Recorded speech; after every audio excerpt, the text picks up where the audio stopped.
더불어민주당 원내대변인 신현영입니다. 국민의힘 이준석 대표, 정쟁만 보이고 환자의 인권은 안 보입니까?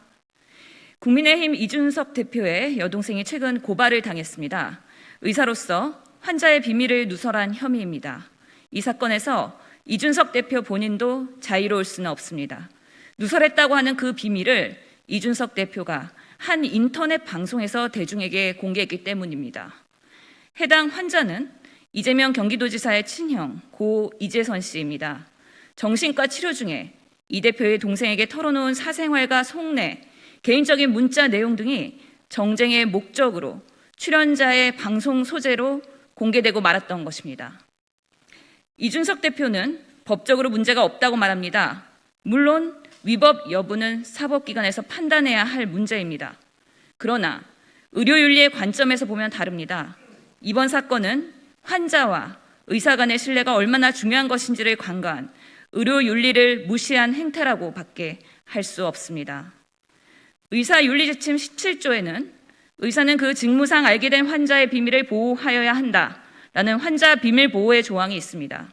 또 11조에는 의사는 환자와 서로 신뢰하고 존중하는 관계가 유지되도록 노력해야 한다라고 되어 있습니다. 이번 상황에서 환자의 비밀은 보호되지 않았고 의사 환자의 신뢰는 무너져 버린 것이 명백합니다. 진료를 받았다는 사실 그 자체가 환자에게는 민감한 정보이며 사생활의 영역입니다. 특히 정신과 진료 과정에서 나온 이야기들이 아무렇지도 않게 누설된다고 생각하면 어떤 환자가 의사를 온전히 신뢰하며 치료받을 수 있겠습니까? 게다가 그 진료 사실이 사적인 내용들이 지인의 입을 거쳐 방송을 통해 회자된다면 이는 명백히 대한의사협회 윤리위원회 회복감입니다. 이준석 대표에게 묻습니다. 위법의 여부도 밝혀져야 하겠지만 위법 사항이 아니라면 괜찮은 겁니까?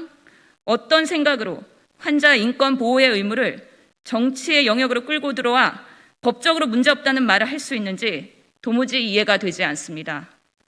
정치인의 말은 무엇보다 무거워야 합니다. 본인의 경솔한 언행이 수많은 환자들에게 망설이게 하고 진료 과정에 심각한 지장을 초래할 수 있음을 외면하지 말아야 합니다. 제1야당의 젊은 당대표에게 국민 여러분께서는 더 솔직한 정치, 잘못을 인정할 줄 아는 정치를 원하고 계십니다. 쿨한 정치에 대한 기대가 지금의 이준석 대표를 만들었습니다. 지금이라도 본인과 가족의 잘못에 대해 깊이 사죄해야 할 것입니다. 청년다운 정치인의 모습 보여주길 바랍니다. 이상입니다.